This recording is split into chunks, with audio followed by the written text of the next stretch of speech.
So we finished verse 200 in chapter 8 last time, but there are just a couple of tidbits at the end, so to speak, here.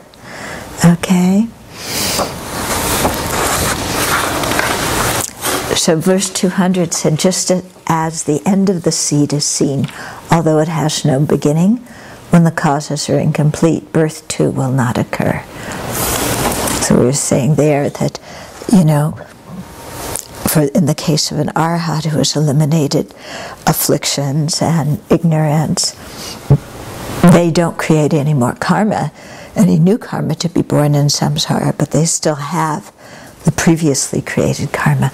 But because there's no ignorance and no afflictions in their mind stream, then the causes aren't complete for that karma to ripen. Okay? Now, there's a verse by Buddha Palita here. I think Gyaltsab-je, who wrote the commentary, put this in because Buddha Palita lived after Aryadeva. And Buddha Palita very,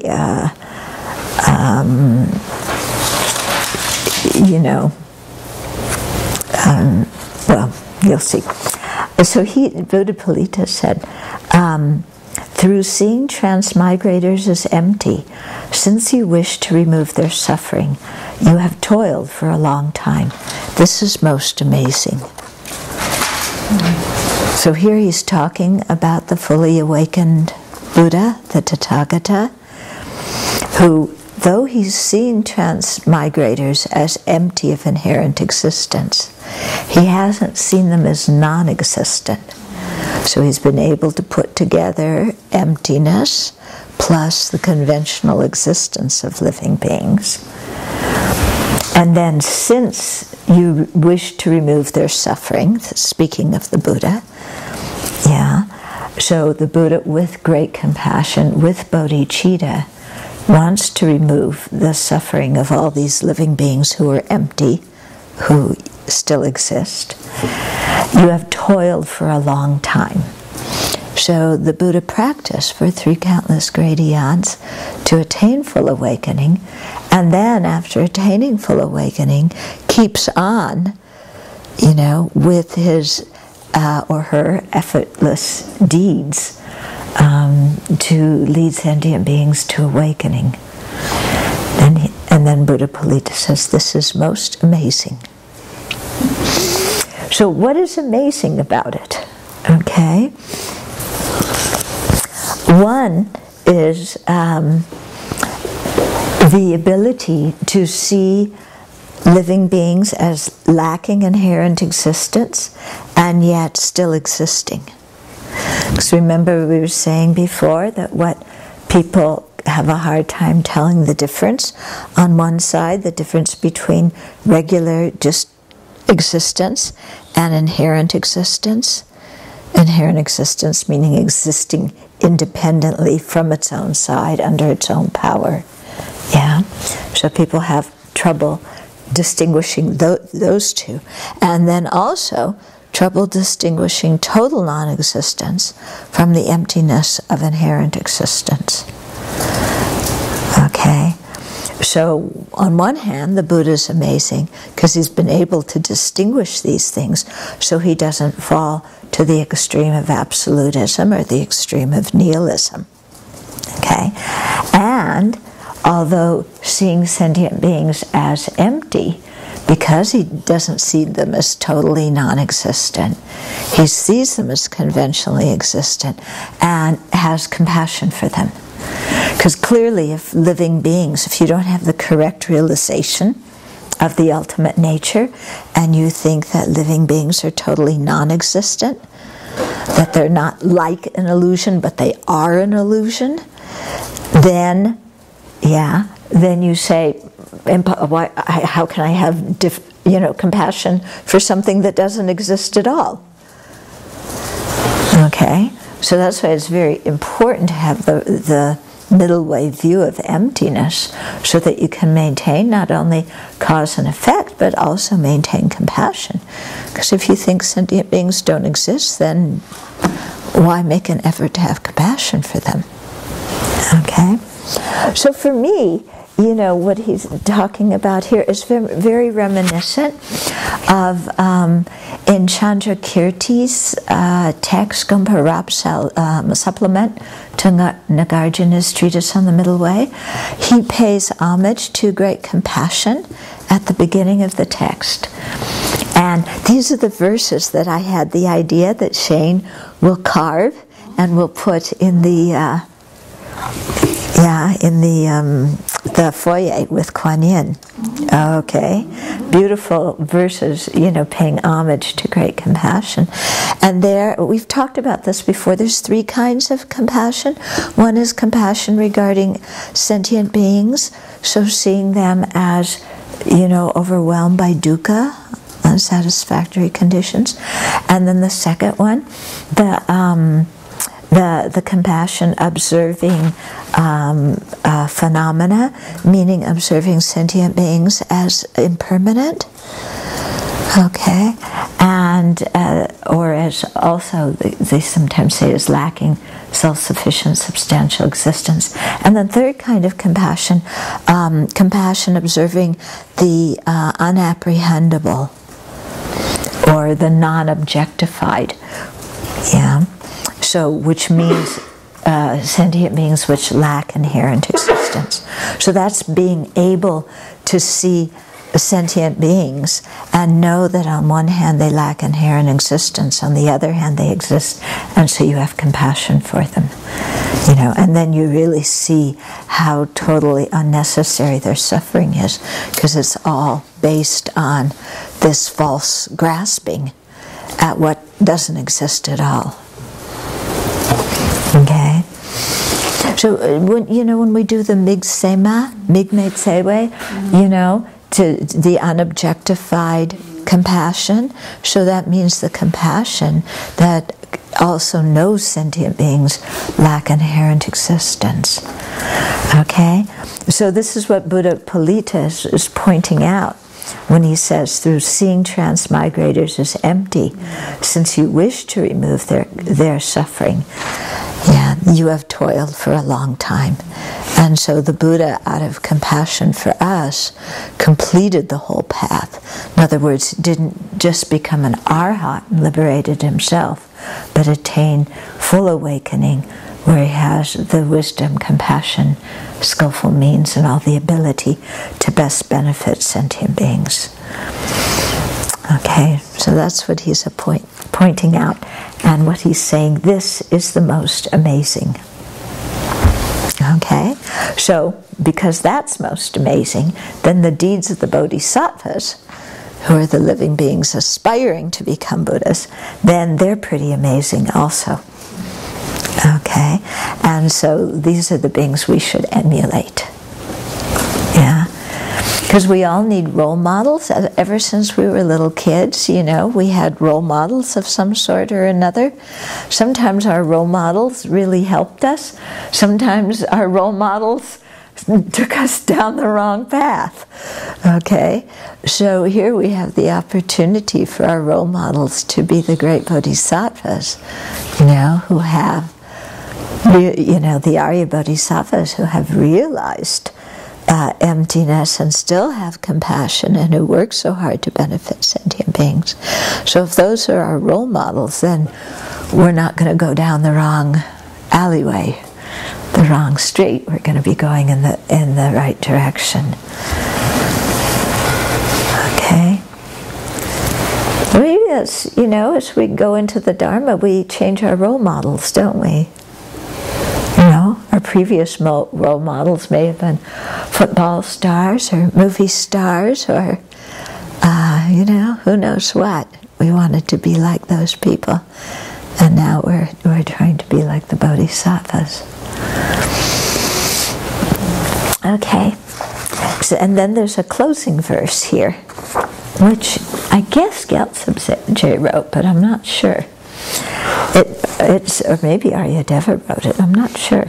It says, develop recognition that through polluted action, even to attain the best states as gods and humans, is imprisonment.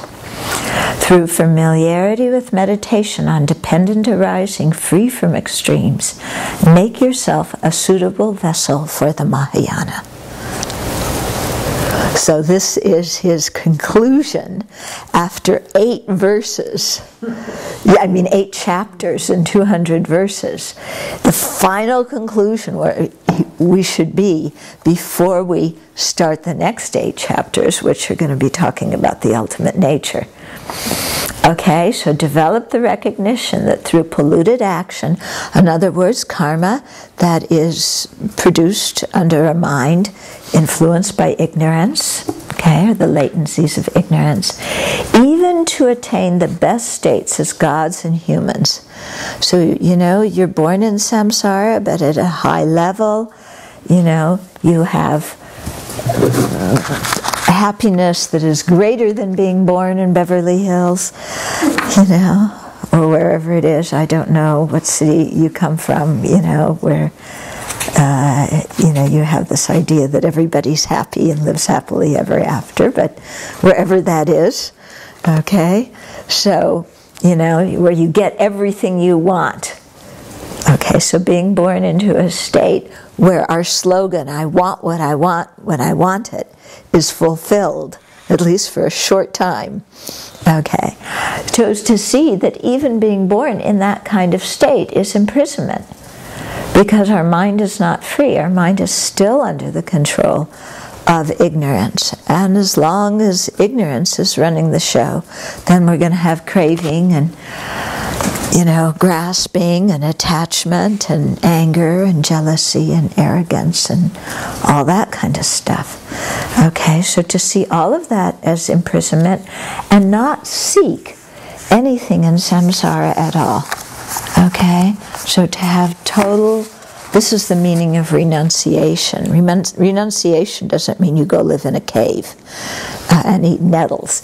It means that you have renounced the dukkha in cyclic existence, and you recognize that all the tantalizing things in cyclic existence are nothing more than dukkha in disguise.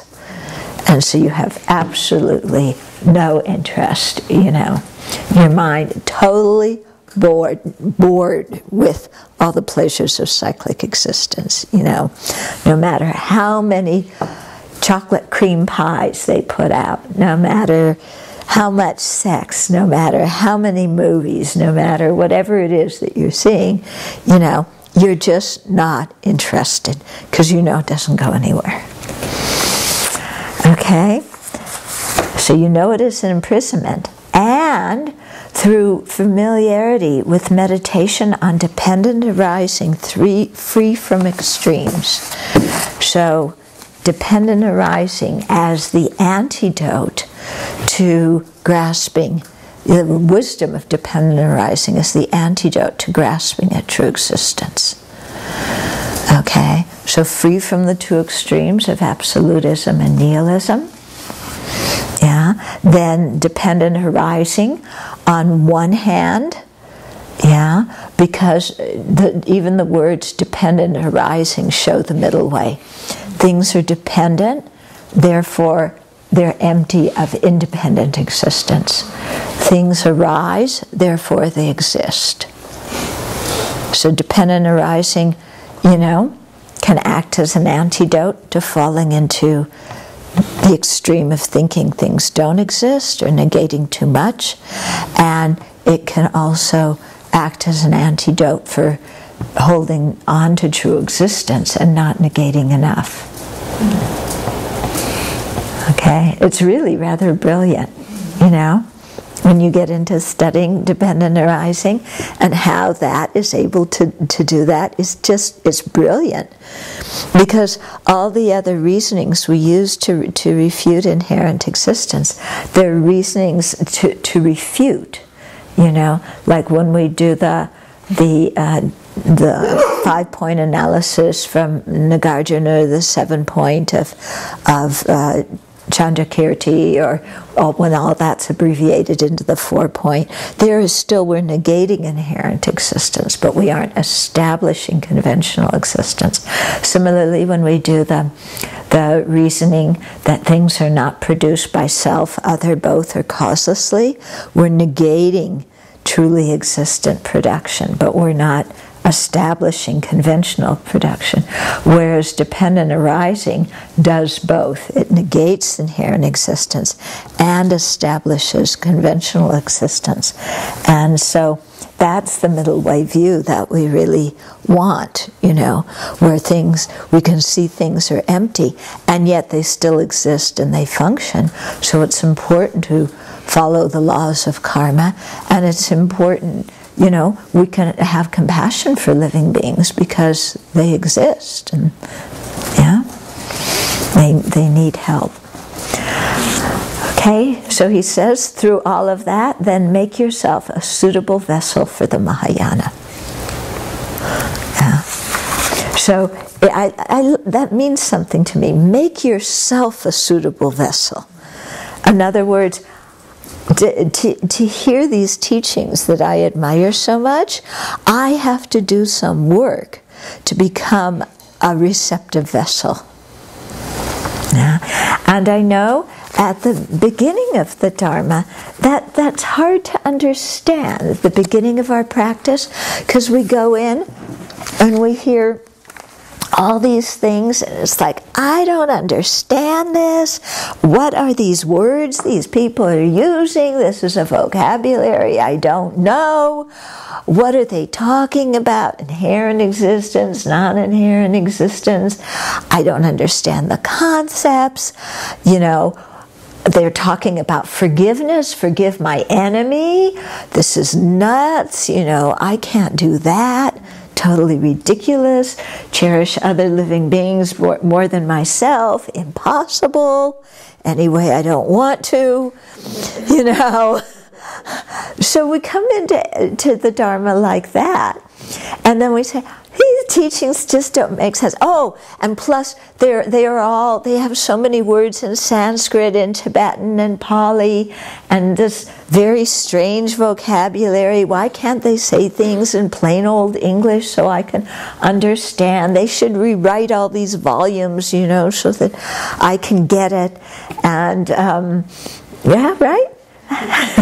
And we miss the point that we have to become a proper vessel to hear those things. We're coming in with so much of a consumer mentality of here I am, and I want, something ready-made that's going to fit me without me having to do any work. Mm-hmm. Right? Yeah? And then we find and we hear, make yourself a receptive vessel for the Mahayana? You mean I have to do something? I have to change? I have to become more open-minded? I'm already open-minded. All my opinions are right. So as soon as you accept that, within that, I'm open-minded. Yeah? So, to see, I need to change. I need to do some work. Maybe I need to do some purification, create some merit. Now, what's merit? Sounds like brownie points in elementary school. What are you talking about, merit? Creation of merit. How does bowing create merit? Just makes my joints ache. All these silly practices you make. You're doing the mandala offering and you build this thing up and you dump it and you're playing with beads. I did that when I was 6 years old. Are you telling me this creates merit? Yeah? So, we have to really see that, we have to transform ourselves and put some energy in order even just to understand the teachings. Yeah. Sometimes I look at my teachers and, how they just taught all of us. Yeah. All of us who didn't grow up in a Buddhist culture, So much easier teaching people who grow up in a Buddhist culture, because they sit there and they're respectful and they kind of get it. You know, people who don't grow up in a Buddhist culture, what are you doing? Say, what kind of nonsense is this? You know? Right? Like, you just taught those 2 verses, and all I understood was the word vessel. You know? Okay. So now we're going to start chapter 9. So this is the section. It's called Explaining the Stages of the Path Dependent on Ultimate Truth. So before, we were doing all the preparation, talking about getting a good grounding in conventional truths and why that was important. Remember, we talked a lot about that? And so now, extensively explaining the ultimate truth. Okay, so we begin with a general refutation of true existence. Okay, so true existence, inherent existence, existing from its own side, existing from its own, under its own power, you know, substantial existence. According to the Prasangika, all these things mean the same thing. According to other schools, they don't. Okay. Okay, so we begin the general refutation of true existence by refuting permanent functional phenomena. Okay, we'll get into what that is in a minute. This is followed by refuting truly existent functional phenomena individually, and then refuting the inherent existence of arising, abiding, and disintegrating, which are the characteristics of products. Okay, so we start out by refuting permanent functional phenomena. So, you know, when we're looking at the ultimate nature, you know, our real object of negation is true existence or inherent existence.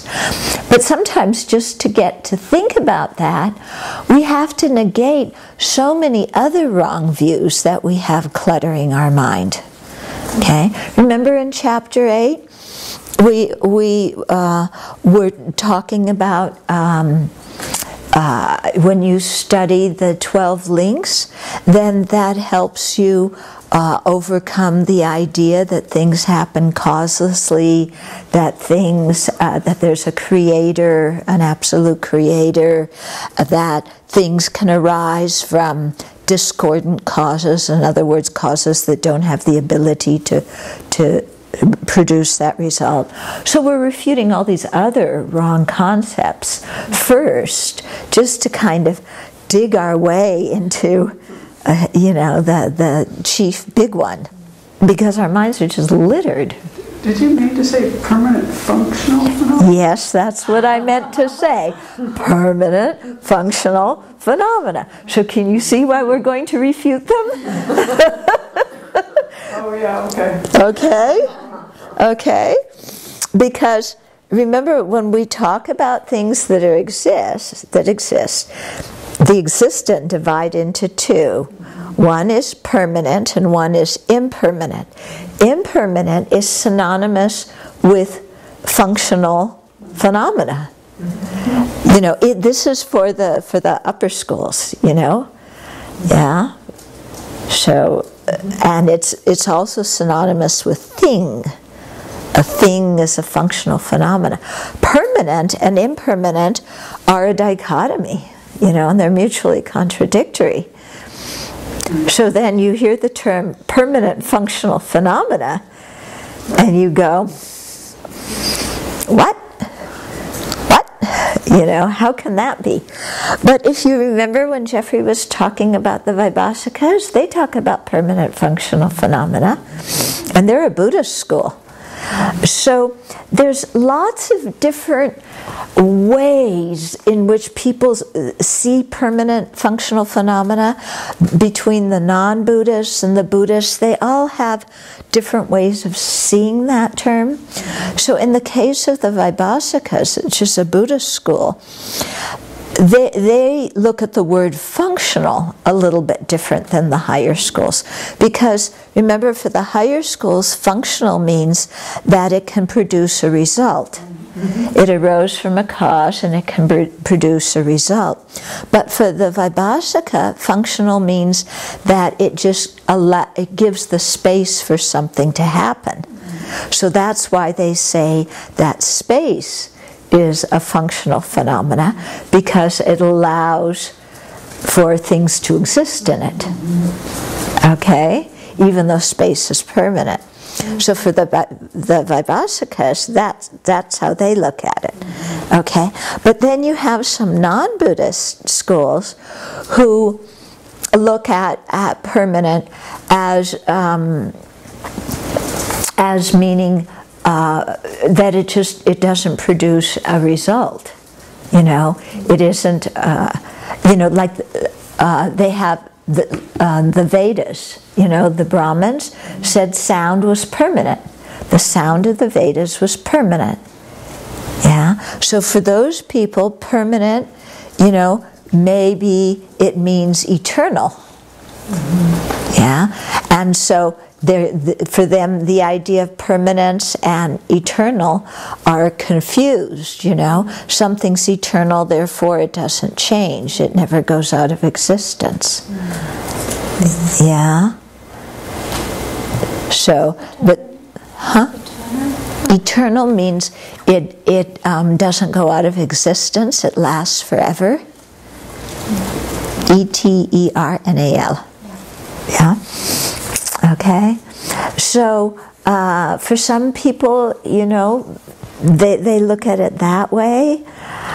For other people, they say, you know, something may start out permanent, but it can become impermanent later on.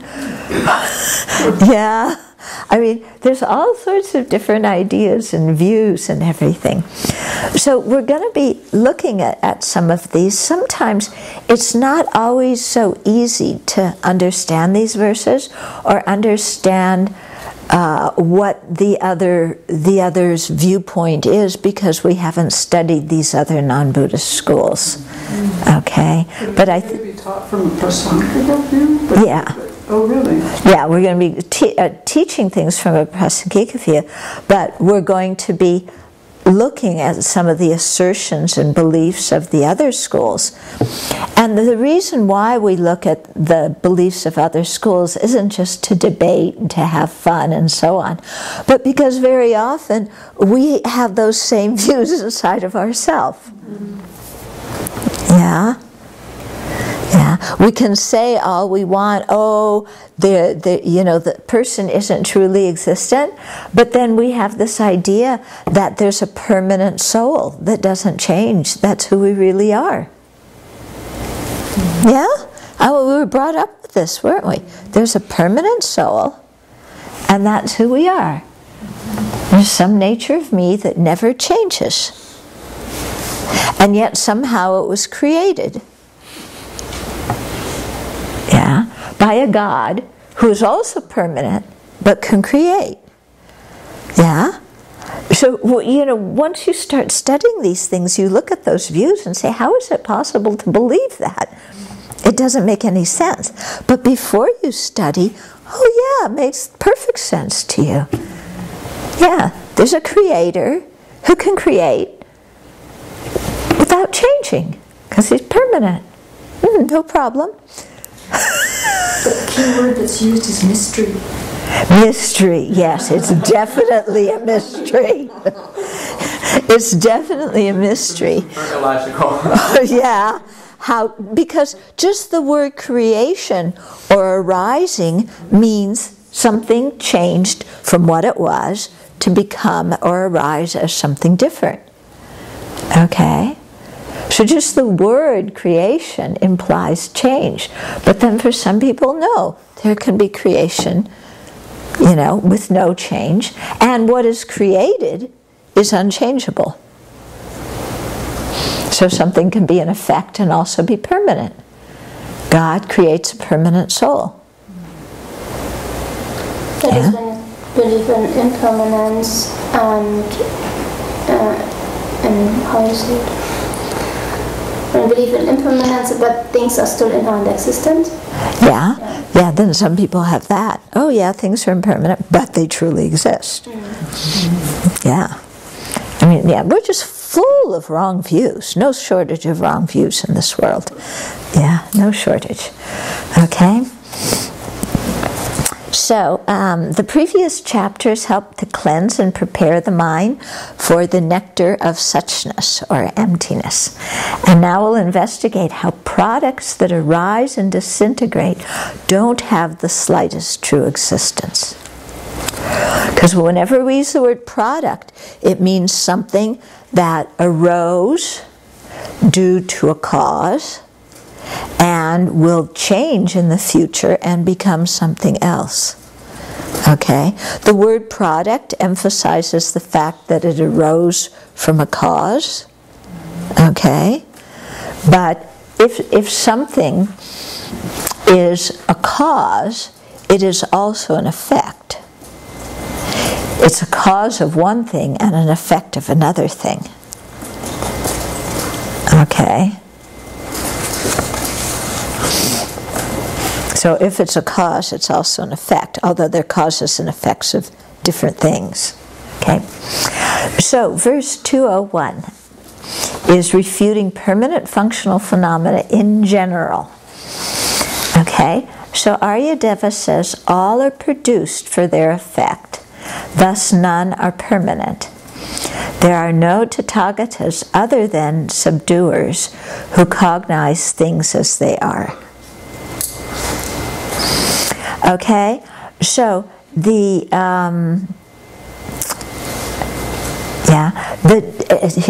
another little thing that can be a little tricky. The Tibetan word ngopo is the word that we translate as functional phenomena or as thing. Okay, and it usually connotes an impermanent thing that is able to perform a function. However, the word ngopo can also connote any existent phenomena. So sometimes it isn't synonymous just with impermanent things. It can mean anything whatsoever. And sometimes the word ngopo can refer to the object of negation, true existence. As in the expression, you know, the term that we translate sometimes as proponents of true existence, or sometimes we translate it as the realist. The Tibetan term is ngopo mawa. Mawa is like somebody who is a proponent, and then ngopo there doesn't mean functional things, and it doesn't mean phenomena in general. It means truly existent. Okay. So, in English we have one word that has many different meanings. Yeah. So it's easy to realize when it's our own language. It's more difficult when it's a foreign language where we want one meaning for one word. But it's not like that. Like the word sanction in English. Sanction, it can mean both things. To allow into. Yeah, sometimes you sanction someone's, this, meaning you approve it, you okay it, and sometimes you give sanctions because you don't approve. Yeah, so the word sanctions. And there's another, when we say something all but ceases, the expression all but, it all but ceases, it all but, does this and that. So to me, it seems like if we say it all but ceases, it should mean it does everything except cease, which means it should grow. But actually, when you say it all but ceases, it means it ceases. Doesn't it? Yeah? So, I mean, English is quite strange, too. Yeah? Isn't it? Yeah? You too think English is strange? See? Okay. So, in the world, it's assumed that workers work in order to have their resultant stage, you know, not because it's somebody's nature to work. So that's the first line. All are produced for their effects. In other words, people do things workers work to get their wage. Things do things, you know, and produce a result. So similarly, things in the world don't arise by themselves, but they arise due to many causes and conditions coming together. So it's important to understand that it depends on many causes and conditions. That for something to exist isn't just one cause. Yeah, it's many causes and many conditions. And so it's the same way with karma. You know, we may say, oh, this kind of action, you know, has the ability, you know, that produces a lower rebirth. So that means that action, you know, can maybe be the principal cause for a lower rebirth or for a higher rebirth. But for it to ripen depends on so many other conditions. And if those conditions aren't ready, you know, then that karma can't ripen. And even how the karma ripens is going to depend on the conditions, okay? It's like when you bake a cake, okay? You know, you have your flour and your eggs and your cake batter. That's your main condition, yeah? But you need a pan and you need an oven and, you know, other things. And you can stick the cake in the oven, but if you don't turn the oven on, I mean, you can stick the batter in the oven, but if you don't turn the oven on, that batter is not going to transform into cake, is it? If you put it in the oven and you turn the heat too high, what's going to happen? If you turn the heat very low, what's going to happen? Okay, so you still have that same cake batter, but exactly what you get at the end is going to depend on the heat of the oven, yeah? It depends on how long you leave it in. If you leave that cake in for 3 hours, you know, it's going to be different than if you leave it in for 3 minutes. Yeah? So, yeah, you can have one principal cause that has the potency to produce something, but exactly what comes out depends on the other conditions. Okay? So, because many causes and conditions need to come together for different things to happen, therefore things are not permanent. Okay? They change. They have to change to become something else. And also, because they depend on causes and conditions, they don't inherently arise, and they aren't truly existent. So here's the same reason, dependence on causes and conditions, that can be used as the reason to prove impermanence, and it can also be used as the reason to prove emptiness. Okay? Now for some people, yeah, you can use something depending on causes and conditions and prove that therefore something is impermanent meaning it's changing moment by moment. But just because somebody realizes that, they don't necessarily realize that if it's produced by causes and conditions, it's not truly existent. Okay? So, you know, causal dependence can be used, are you getting what I'm saying? That it can be used as a reason to prove impermanent and as a reason to prove emptiness. But just because you say to somebody like yourself, oh, it's produced like by causes and conditions, you may understand, oh yeah, therefore it's impermanent. But you don't necessarily also understand, oh, therefore it's empty. Yeah? So it's interesting. Yeah, because it's kind of like, if you really fully understand causes and conditions, then you've got to see that things are dependent, which means they can't be independent, which means they can't arise under their own power. So the Vaibhashikas have this kind of belief because they think there's a small particle left. So they think everything is dependent on causes and conditions, but not. We'll get into the Vaibhashikas as we go on. Yeah. Okay? Okay. So, things lack an essence able to sustain analysis, and they don't exist in and of themselves. And that can be proved because something is caused. Okay? But what I'm getting is, just because you realize that something is produced by causes and conditions, you don't necessarily realize all the other implications of that. Okay? So the first thing you have to realize is, if it's produced by causes and conditions, it changes moment by moment. Okay? Now think about that. Do you believe that? That if something, is produced by causes and conditions, that it changes every minute, every moment, every split second? No. Sometimes. It takes a long time to do a little bit. Yeah. You kind of got to think about it, don't you?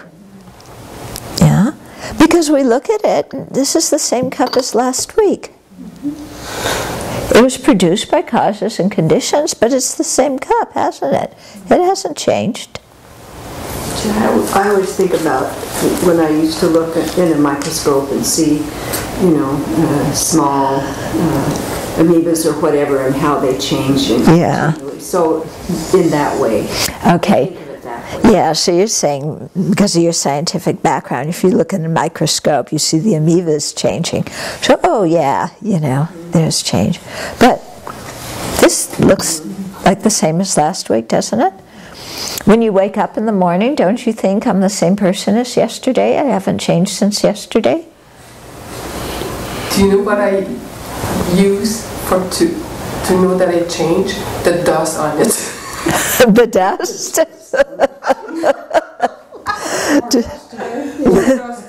Yeah. The furniture isn't the same. There's more dirt or dust on it today. Yeah. But it's true, we just, on one level, we can say, oh yeah, we look at people, oh yeah, babies are born, they're unique causes and conditions, but then they're kind of permanent after that. Until you hear the parents go, oh, they always say things like, cherish your kids when they're really young because they grow up so fast. Yeah. But then from 1 minute to the next, it seems like they're the same thing. What's funny, though, to me, is it seems like the older you get, it feels like thinking about yourself when you were younger. If you think about the person, yeah, I'm the same person, but when I think about the photos of me when I'm young, I can hardly even think, who was that person? Yeah. It's like, I think of the pictures, I can remember pictures of me like when I'm like just born, and when I'm, like really, really young, or maybe even 5, and then I go back to a certain age. Oh, that's still me when I was 34, but when I was 8, it's like, yeah. It's like this cutoff where that's not me back there, but maybe 34. Yeah, 34 is still me, but 4 is not me, and 14 was a Martian.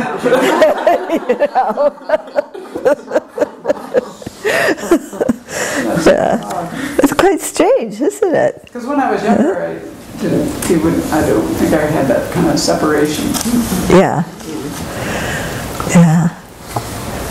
Well, I realize that so often. I mean, I still feel like I'm young, and I go into a group of people, and I feel like, oh, I'm the youngest, the most inexperienced, and then sometimes it's like, oh, wait a minute, I've been around for 63 years. I'm older than some of these people.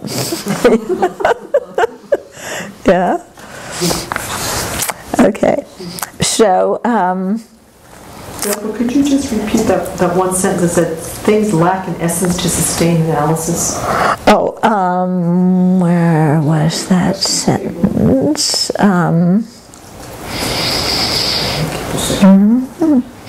They lack an essence that's able to sustain analysis. And that's it, there was no second sentence after that. And they don't exist in and of themselves. Okay. So when you analyze, you know, looking for an essence, there's nothing that you can find that can bear that analysis. So the reasoning refuting permanence is the same as the reasoning for refuting inherent existence, being causal dependence because things depend on causes and conditions. And inherent existence means something doesn't depend on any other factors. It exists by itself, independent of anything else. And that's somehow how we feel, isn't it? I'm me. I am independent of everything else. I am me. You know, the existence of me does not depend on the existence of anything else because it's just a given. There's just me. Yeah? But when you look at it, does the existence of me, is it a given? No. Body and a mind then. Yeah, because we need to have a body and a mind to have me. Yeah. So we depend on the body and mind. And our body, again, you know, did the body just appear out of nowhere? No. Body, you know, we got the genes from our parents, but then all the food that we ate. So being, you know, for me to exist depends upon having a body, which depends on having food, which depends on the people who grow the food. And then I have a mind, yeah, but all my thoughts, did I, you know, come in with all my thoughts and all my identities? Again, no. You know, who I think I am is something totally conditioned. Yeah. If you look at the structure of society, you know, how we create an identity depends on the whole structure of society. If society were structured different, how we create our identity of this life would be completely different. Yeah? And we think, I'm American, but you know, 500 years ago, nobody thought I'm American. Yeah? And yet we see that as, you know, such a big, like, permanent, given thing, American. Yeah, gringo.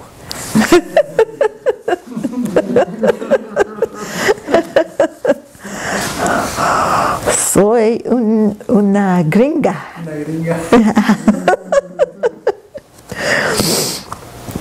Okay, so Buddhas, then we're moving to the second two lines. There are no Tathagatas other than subduers who cognize things as they are. So subduer, somebody who subdued all the afflictions, all the defilements. So Buddhas, due to their perfected body, speech, and mind, directly know impermanence, emptiness, and all things without exception exactly as they are. Because a Buddha, the nature of the mind is clear and knowing. So the very nature of the mind has the ability to know and cognize. Why we don't cognize things depends on there being obstructions. Sometimes there's an obstruction, you know, there's a wall, so you can't see on the other side. Or there's something wrong with your physical sense base, so it doesn't work properly. Yeah. Or our mind is, you know, obscured by karma and afflictions, so it can't see things. Yeah. But the Buddhas know impermanence, emptiness, and all things without exception as they are, because they've purified their minds completely. And there's no other kind of Tathagatas. And the Buddha, okay, who was a reliable guide, said, whatever arises inevitably ceases, for aging and death are conditioned by birth. Since arising leads to disintegration, nothing lasts by way of its own entity. Okay, so whatever arises inevitably ceases. Yeah? Do we live our life like we believe that? No. We think things are going to go on and on and on and on. Yeah? But when we stop and think, of course things are going to cease. We're going to die, the people we care about are going to die. The whole planet at some point is going to go out of existence. You know? Just by the nature of impermanence, that nothing remains the same. It's always changing. Okay? So, you know, the fact that something arises means that it's going to cease. Yeah. As soon as something comes into existence, it is on the way to ceasing. And in fact, if you look at it in a really microscopic way, it's arising and ceasing at the same time. Yeah? Because it's not like something arises, and then it's permanent for a while, and then it ceases. Yeah? We kind of think like that, doesn't it? It arises, okay, so when it arises, it's impermanent. Then it stays the same for a while, and then it ceases. Yeah. What's the trouble with the word abide, Venerable? Huh? I don't like the word abide. Abide? Yeah. Why? Well, it's in there between arise and cease. Yes. It gives me that impression. You know? Yes, it gives the impression that something is not changing. Yeah. So actually when you get further along, they usually just say arising and ceasing. They omit the abide in there. Okay. In the last part of that verse where he talks about nothing arises by its own entity or exists by its own entity. Uh-huh. Yeah. So nothing, since arising leads to disintegration, yeah, nothing lasts by way of its own entity. That wasn't part of the verse. That was just a comment afterwards. Okay? Because existing by its own entity means it has its own permanent entity that doesn't depend on anything else. If it doesn't depend on anything else, then it can't depend on causes. Yeah. Okay, so some people, like the Svatantrika Madhyamikas, they use autonomous reasonings to refute permanence and true existence, but the Prasangika disagree because they say that there's no commonly appearing subjects, such as a truly existent sprout, in relation to which a direct, reliable cognizer perceiving it is valid. Okay? And the Prasangikas say there's not a reliable cognizer of an inherently existent object. Okay, so this is a big difference between the Svatantrikas and the Prasangikas, and this is the whole thing as you go on. You know, you keep hearing how, you know, Buddha Palita interpreted Nagarjuna this way. Not interpreted, he explained Nagarjuna this way. And Bhava Viveka, you know, criticized Buddha Palita. And Chandrakirti came in and said, Buddha Palita is right, Nagarjuna is right. Bhava Viveka, you're grasping at inherent existence. Okay? So, it's a very, very subtle point, you know, like this difference between, you know, the Svatantrikas and the Prasangikas, but it has to do with this. For the Svatantrikas, if something appears truly, if it appears inherently existent, that's a correct appearance. Yeah. They don't refute inherent existence. They may refute true existence, but for them, true existence and inherent existence are different. So they say if something appears inherently existent, that's fine. That's not, that's not wrong.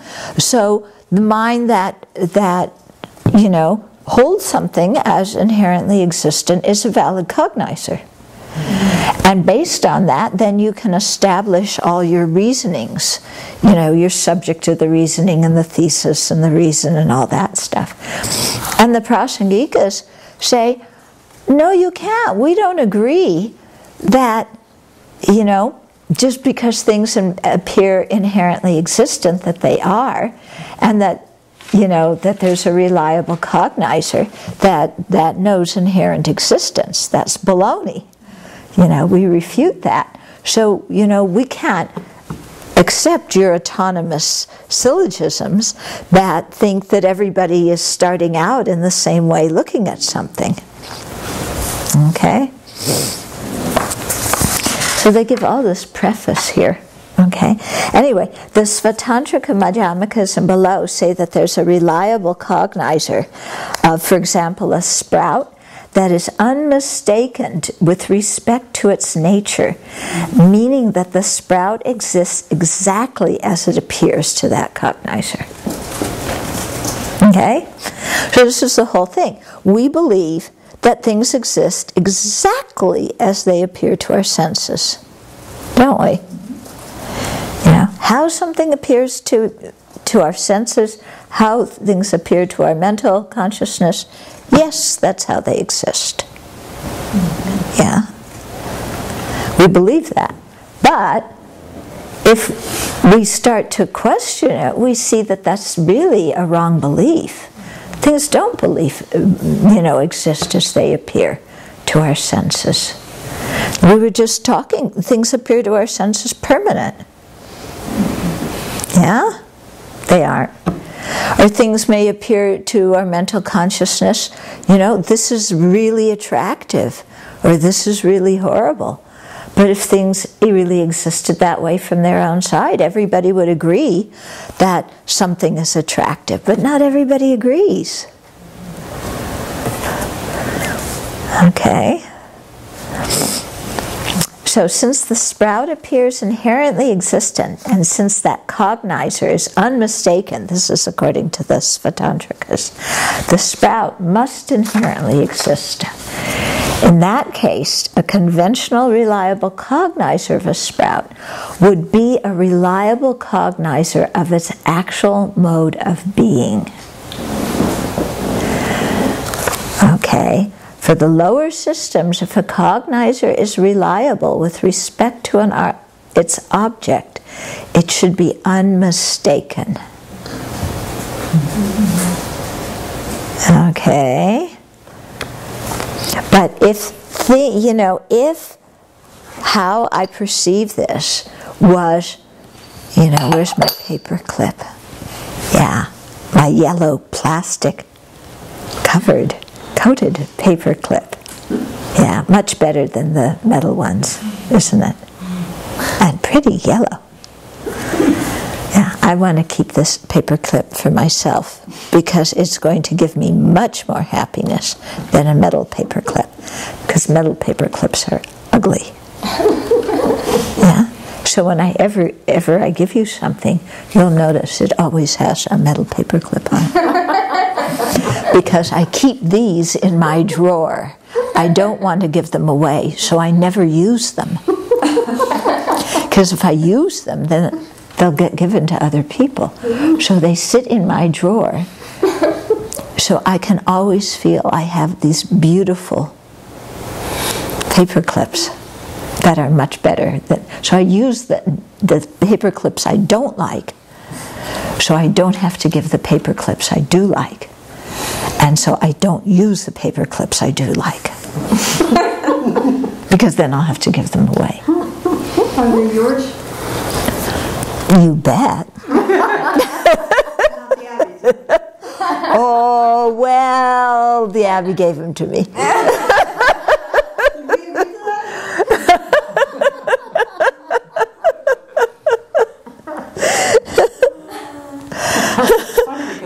the metal ones better. You like the metal ones better? Oh, that's good. I'll give you all my metal ones.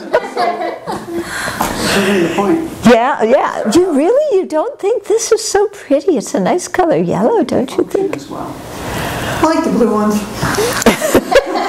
You like the blue ones? You like the pink ones? I like paper clips. And you don't like paper clips. My goodness. You use staples. Okay. We're just proving the prosecutor's point. Yes, exactly. Aren't we? Yeah. But that's about Tantrika say it, though. I don't know how they deal with these criticisms. I've always wondered how Svatantrikas, defend their position. Yeah. Or if in some ways they're making straw men in order to get us to refine our position and refine our way of thinking. Yeah. But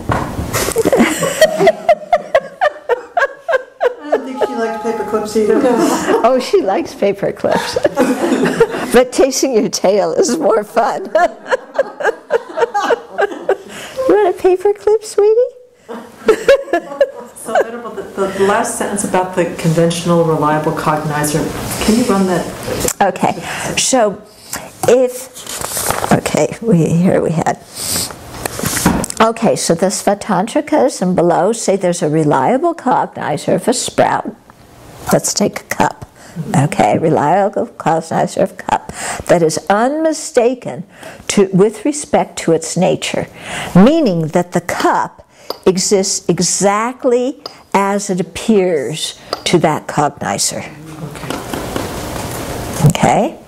So if this cup exists exactly the way it appears, since it appears inherently existent, then that cognizer, like my eye, or my mental consciousness that's thinking cup, that cognizer is unmistaken.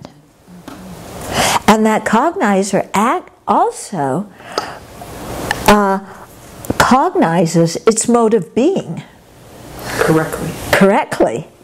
Because it's inherently existent and it cognizes inherent existence correctly, according to the Svatantrikas. And then there was another one about the conventional reliable. Okay, well that's what it is. My mind now, or my eyes, those are conventional cognizers. So then my conventional cognizers cognize the ultimate nature.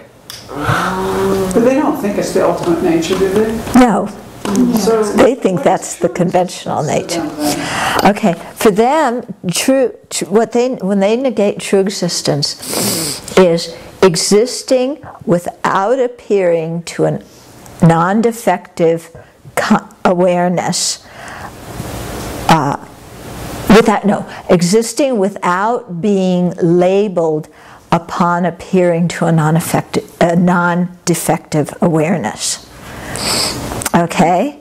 So that's what true existence is. Something can exist without being labeled,